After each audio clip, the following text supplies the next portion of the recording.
আমার আজকের নিবেদন ননিবালা। এই গল্পটি বিভূতিভূষণ বন্দ্যোপাধ্যায়ের লেখা। গল্পটি শেষ পর্যন্ত শোনার অনুরোধ রইল।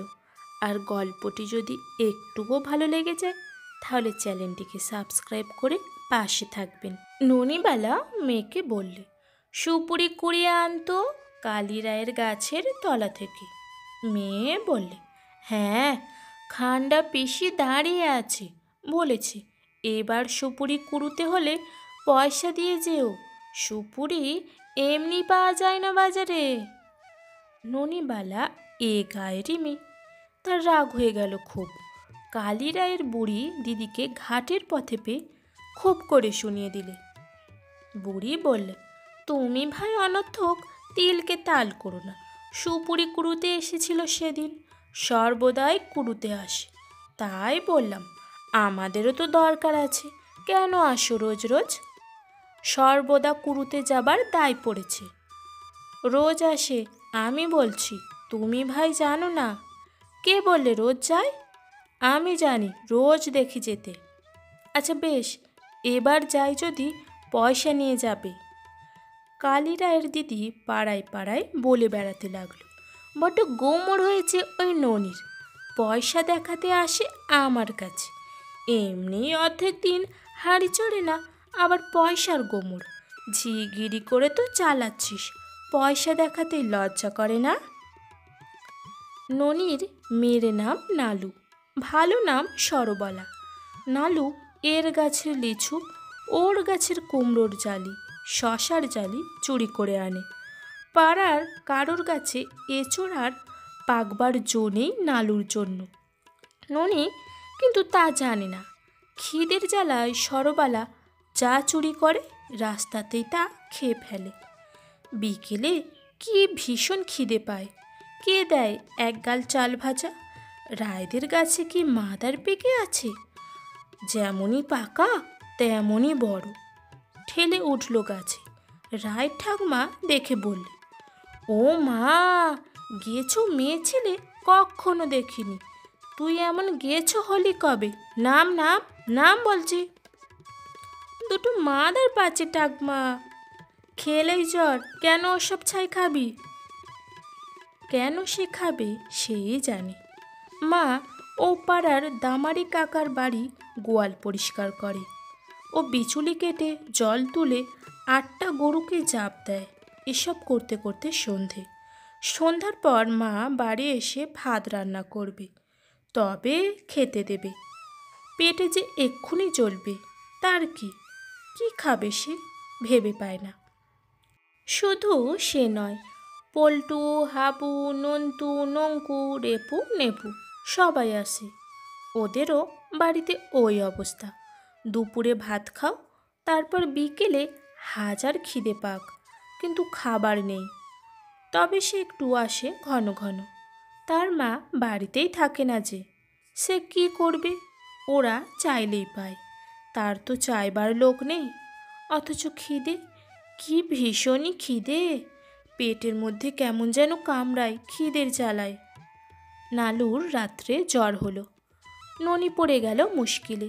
মেয়ের গা দেখলে জ্বরে পড়ে যাচ্ছে, কি খেতে দেবে?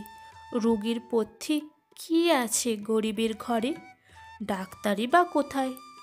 এক আছে সুরেন ডাক্তার, 2 টাকার কম এ রাত্রে আসবে না। মেয়ের গায়ে হাত দিয়ে দেখে বললে, যেমন তুমি তেমনই হয়েছে আমার অবস্থা, কি যে করি? রাতে জ্বরটা বড্ড বাড়তে সে চেঁচিয়ে ডাক দিলে প্রকাশ গাঙ্গুলির স্ত্রীকে, ও জ্যাঠাইমা, জ্যাঠাইমা, এদিকে একবার আসুন, খুকির বড্ড জ্বর। প্রকাশ গাঙ্গুলির স্ত্রী চোখ মুছতে মুছতে উঠে এলেন ঘুম থেকে। তখন অনেক রাত, দেখে বললেন, তাই তো, বড্ড জ্বরটা বেড়েছে। কুইলেনের বড়ি আছে আমার কাছে, কাল সকালে খাইয়ে দিও। দেখুন তো জ্যাঠাইমা, গরিবের ঘরে কি কাণ্ড। তাই তো বাপু, সবই অদৃষ্ট তোমার। তোমার বাবা ভালো দেখে বিয়ে দিয়েছিলেন, দোজ বড়ে তাই কি, দিব্যি চেহারা, কলিকাতায় বাসা, ইঞ্জিনিয়ার লোক, দু পয়সা আয় ছিল, তা সইল না তোমার কপালে, অল্প বয়সেই কপাল পুড়ল। সে তো 100 বার জ্যাঠাইমা, নইলে খুকিকে আজ দুটো পেট ভরে ভাত দিতে পারি নে। এ কি কম দুঃখ? পরের বাড়ি দাসবৃত্তি, তাতে আমার এ গায়ে অপমান নেই। এ গায়ের মেয়ে যখন আমি, বলুন ঠিক কি না? সে কথা তো বটেই মা, তার আর কি হবে বলো, সবই অদৃষ্ট। আমি গিয়ে কুইলেনের বড়ি নিয়ে আসছি। এখন দরকার নেই জ্যাঠাইমা, আপনি কাল সকালে পাঠাবেন। বলছি মা, আজ রাতটা না হয় আমি এখানেই থাকি। না জ্যাঠাইমা, আমি বেশ থাকবো এখন, আপনি মায়ের মতো তাই কথাটা বললেন। এ গায়ে ও কথা কেউ বলবে না। ননিবালা সত্যিই পরের বাড়ি ঝিগিরি করে মাসে 5 টাকা আর একবেলা ভাত পায় 1 থালা। ভাত সে বাড়ি নিয়ে আসে। যে বাড়িতে কাজ করে তারা ভাত দিতে কৃপণতা করে না।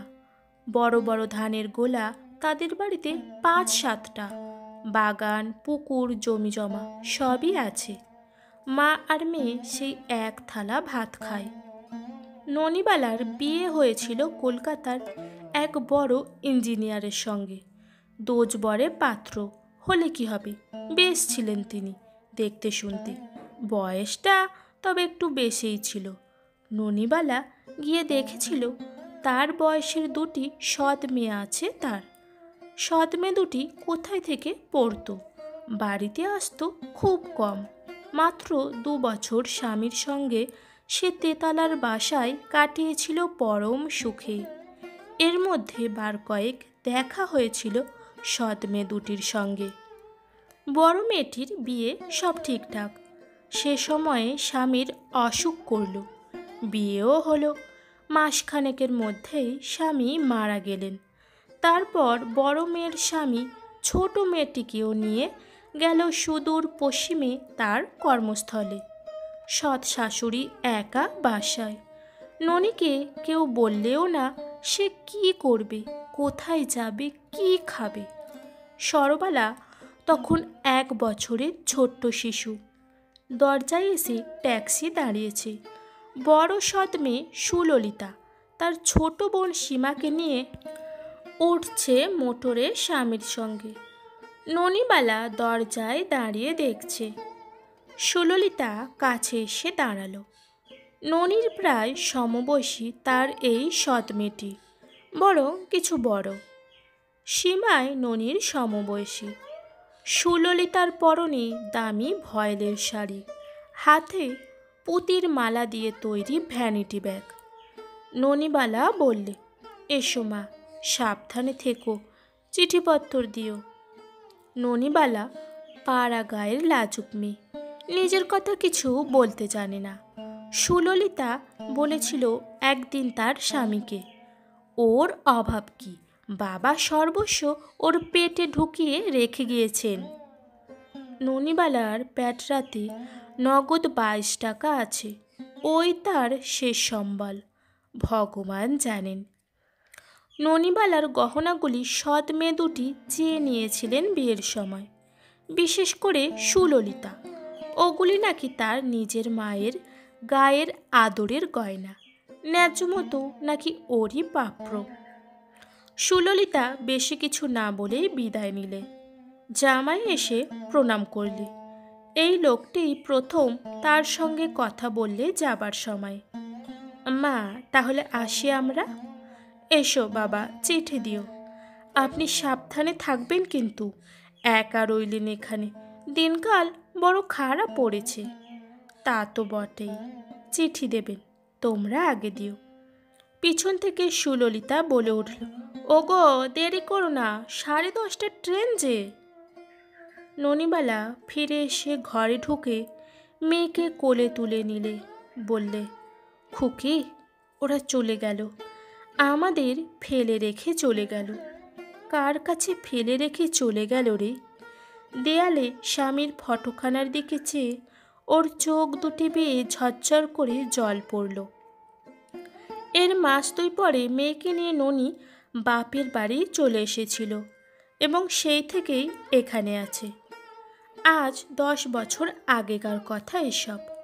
সৎ মেয়েরা কোনো চিঠিপত্র দেয়নি, কোনো খোঁজ খবরও নেয়নি। সরবালা সেরে উঠল না। সেই থেকে রোজ সন্ধ্যার সময় একটু একটু জ্বর হয়। না আছে ওষুধ, না আছে পথ্যি।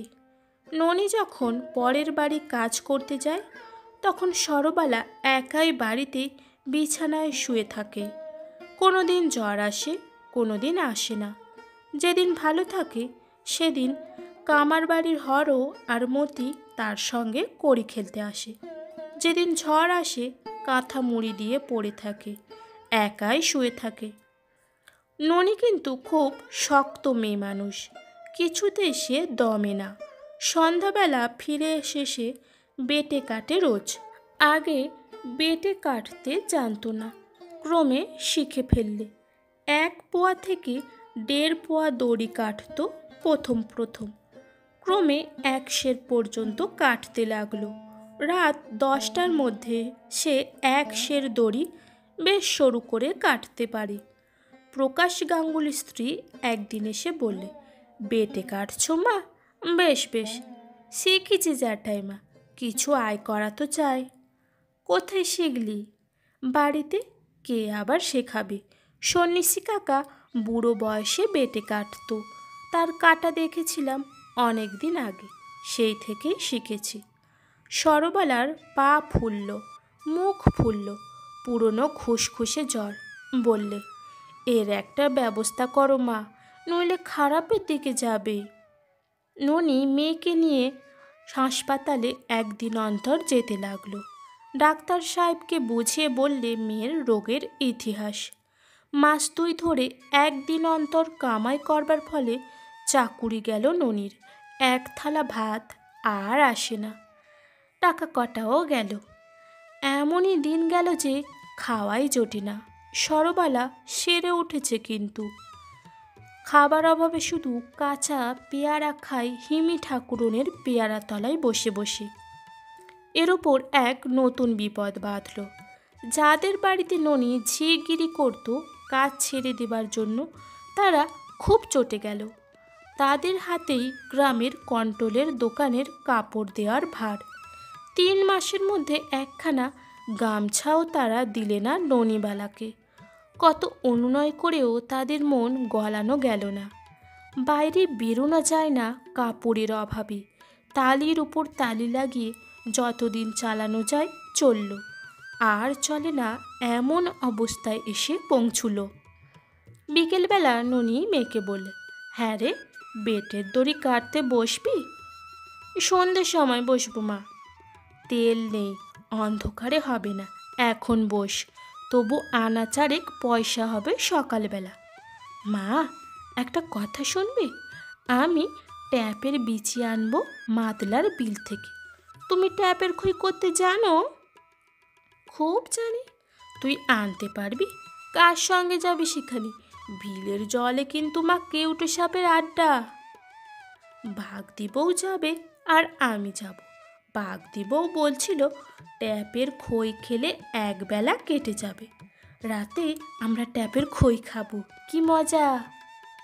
ননির মুখে দুঃখের হাসি দেখা গেল। তার আদরের মেয়ে আজ দুলে বাগদিদের মেয়ের মতো ট্যাপের খই খেয়ে রাত কাটানো খুশির ব্যাপার বলে মনে করছে। হায় কপাল। মেয়েকে বললি, নালু, কাউকে বলিসনি যেন ট্যাপ তুলতে যাবি। এ গায়ে আবার ওসব পাওয়া যায় না, ওদিকে আছে কি না? সরবালা চলে গেল বাগদি বউ নীলার সঙ্গে। ননি বললে, ও নীলি, দেখিস দিদি, নালু যেন বেশি জলে না যায়, পদ্ম গাছে বড্ড সাপ থাকে কি না। সরবালার মন খুশিতে ভরে উঠল। মাতলার মস্ত বড় বিল পদ্ম আর নাল ফুলের বনে ভরে আছে। নীল আকাশ উপর হয়ে পড়ে আছে বিলের উপর। যদিও বর্ষাকাল, আজ আকাশ বেশ পরিষ্কার। শরতের আমেজ আছে রোদ্দুরের গায়ে। বিলের ধারে নল খাগড়ার ছোপে তিলপল্লার ফুল ফুটেছে। বাগদি বউ বললে, নালু, গরম চা খাবে মা? আয়, এই ঝোপে কত করম চা আছে, খাবো খাবো। তবে নীলি, একটা কথা, মাকে কিন্তু বলবে না, বললে কিন্তু খাবো না। গরম চা খাওয়ার কথা শুনলে মা খুব বকবে। জ্বর হচ্ছিল না কিছুদিন আগে। ও, তবে খেও না মা, থাকবে। না, খাবো। তুই তবে বললি কেন? আমি ঠিক খাবো। এক মুঠো ডাঁশা করম চা চিবোতে চিবোতে নালু ও নীলি নদীর ধারে এসে দাঁড়ালো। নালু তো অবাক, কত বড় বিলটা, কত পদ্ম ফুটে আছে। ওপারে ওরা কি করছে? মাছ ধরছে? কি মাছ? কই মাগুর? নালু ডাক দিয়ে বললে, কি দর ও জেলে কাকা? মাছ নেবা খুকি? দর বলো না। বাছা বাছা বিলির কই 3 টাকা সের, আর মাগুর মাছ 3.5 টাকা। দাম শুনে কিনবার বাসনা উবে গেল সরবালার। বাপরে, মাসে মা মোটে 5 টাকা মাইনে পেত, আমি কিনবো 3 টাকা সেরে মাছ। সে 5 টাকাও আজকাল আর পায় না। হঠাৎ বাগদিবউ বললে, নালু মা, মাছ ধরবো? তুমি? তুমি আর আমি একজনের কাপড় খুলতে হবে। তুই ছেলে মানুষ, কাপড় খুলে ফেল। যা, কে দেখছে? কোনো লোক নেই এদিগরে, বিল আর মাঠ। নালুর কাপড় খুলে দিয়ে বাগদিবউ ওকে জলে নামালে। ছাকা দিয়ে দুজনে মাছ ধরতে লাগলো, পদ্ম গাছের তলায় আর শ্যাওলার দামের মধ্যে। বৃথায় পরিশ্রম। 8 ঘন্টা জল কাদা মাখায় সার হলো। সন্ধ্যা হবার দেরি নেই। বকের দল ছায়া ভরা নীল আকাশের গা বেয়ে পাল্লার বড় বিলের দিকে চলেছে। বিলের উত্তর পাড়ে বন জাম গাছের ডালে ডালে কালো বাঁদর ঝুলছে। ঘুংড়ি পোকা ঘুর ঘুর শব্দ করে ডাক শুরু করে দিয়েছে ঘাসের বনে। নালু বললে, চল নীলি, মা বকবে। এমন সময় তার পায়ের তলায় পদ্মবনের মধ্যে কি একটা জিনিস পিছলে গেল। সেটাকে পা দিয়ে চেপে ধরেছিল অন্যমনস্ক হয়ে। চোখের পলকে নালু চেঁচিয়ে উঠল, সাপ সাপ, আমায় খেয়ে ফেললে, ওমা ওমা! নীলি লাফিয়ে এলো ওর কাছে। ভয় কি, ভয় কি, কোথায় সাপ? আমাকে একেবারে খেয়ে ফেলেছে ও নীলি, আমি মরে গেলাম। মাকে বলো, পা দিয়ে চেপে ধরেছি। উফ! নীলি জলে ডুব দিয়ে তার নিজের প্রাণ তুচ্ছ করে নালুর পায়ের তলা দেখতে গেল এবং পরক্ষণে প্রায় 2.5 পোয়া ওজনের একটা মস্ত বড় মাগুর মাছ হাতে তুলে ভেসে উঠল। হাঁপাতে হাঁপাতে হাসি মুখে বললে, এই দেখো তোমার সাপ। মাগুর মাছ কাঁটা হেনেছে, আর ও ভাবছে সাপে খেয়ে ফেললে। সাপ অত সোজা নয়। দেখি দেখি, ও, এ যে মস্ত বড় মাগুর। নালু পা দিয়ে কাদার মধ্যে সেটাকে চেপে ধরাতে মাছটা উপরে উপরে কাটা হেনেছে। পা টনটন করছে ওর। মাছটা ডাঙায় তুলে এনে ওর সব যন্ত্রণা সেরে গেল। ওরা অন্ধকার বাঁশবনের আমবনের পাশ দিয়ে বাড়ি ফিরল। নীলি বললে, মাছটা তুমি সবটাই নিও নালু, তোমাকে কাটা হেনেছে, আর তুমি পা দিয়ে চেপে ধরলে। না নীলি, তোমার অর্ধেক আমার অর্ধেক, এসো আমার সঙ্গে। অন্ধকার উঠোনে পা দিয়েই নালু চেঁচিয়ে উঠল, মা গো, কি এনেছি মা, মস্ত এক মাগুর মাছ। তারপরে সে থমকে দাঁড়িয়ে গেল। কে একজন চমৎকার মেয়ে মানুষ সেজে গুজে ওদের ঘরের ছোট্ট বারান্দাতে বসে মায়ের সঙ্গে কথা বলছে। ওর মা বললে, এসো এসো এদিকে, দিদি এসেছেন, প্রণাম করো, তোমার মেজ দিদি।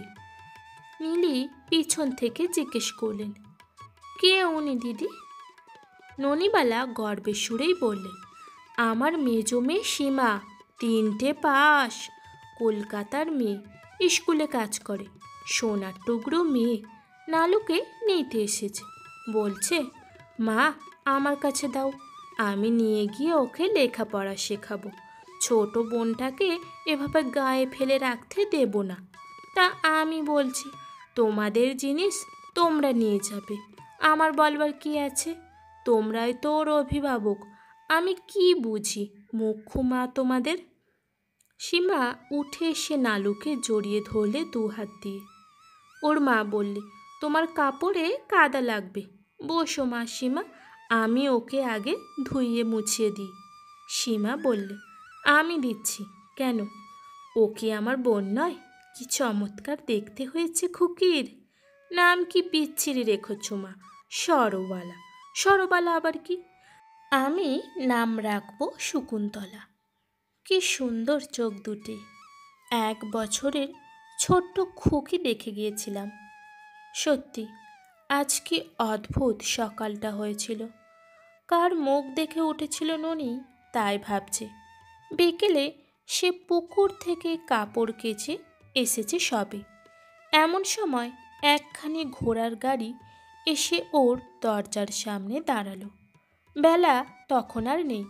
ননি একদম চিনতে পারেনি। 10 বছর পরে সে দেখলে সীমাকে।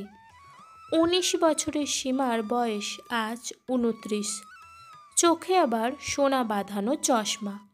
সীমা রাতে কত কথা বললে। সুললিতা দিদি মজফরপুরে থাকে তার স্বামীর কর্মস্থলে। সীমা কলকাতার বোর্ডিংয়ে থেকে পড়াশোনা করেছে। বাবার ব্যাংকে অনেক টাকা ছিল, ডাকঘরে টাকা ছিল, সব নিয়েছে বর্দি আর তার স্বামী। সীমা জানতে পেরে বলেছিল, তোমরা গরিব মাকে ফাঁকি দিলে। তার কি আছে, তিনি তার ছোট্ট মেয়েটাকে কী করে মানুষ করবেন? সুললিতা নাকি বলেছিল, যা যা, বড্ড যুধিষ্ঠির তুমি, সৎ মা গেও, তা না হলে সব বুঝে ফেলতো। সৎ মা সৎ বোন কখনো আপন হয় না, বুঝলি? সীমাকে খেতে দিয়ে ননি বললে, কিছু খেতে দেবার ছিল না, ভাগ্যিস মাগুর মাছটা এনেছিল নালু বিল থেকে ধরে। বুঝলি নালু, তোর মাছ ধরা সার্থক হলো। সীমা পরদিন বিকেলে সরবালাকে নিয়ে নৌকোয় উঠল। যাবার সময় বললে, মা আমি তোমাকে নিয়ে যাব, বাসা ঠিক করি আগে। বাসাটা খুবই ছোট, শকুন্তলার জন্য ভেবো না। এর মধ্যেই সে নালুর নাম দিয়ে ফেলেছে শকুন্তলা। ওকে গিয়ে স্কুলে ভর্তি করে দেব। জন্মাষ্টমীর ছুটিতে নিয়ে এসে দেখিয়ে যাব একবার। ও যে আমার বাবার মেয়ে, তা আমি কি ভুলতে পারি মা? পুজোর পর তোমাকেও যেতে হবে। রান্নার ডিপার্টমেন্ট তোমার হাতে তুলে দিয়ে আমরা 2 বোন লেখাপড়া নিয়ে থাকব। কি বলিস শকুন্তলা? আজ তাহলে এই পর্যন্ত। এই রকম গল্প শুনতে চাইলে চ্যানেলটিকে সাবস্ক্রাইব করুন। পরবর্তী গল্প খুব তাড়াতাড়ি আসছে। ধন্যবাদ।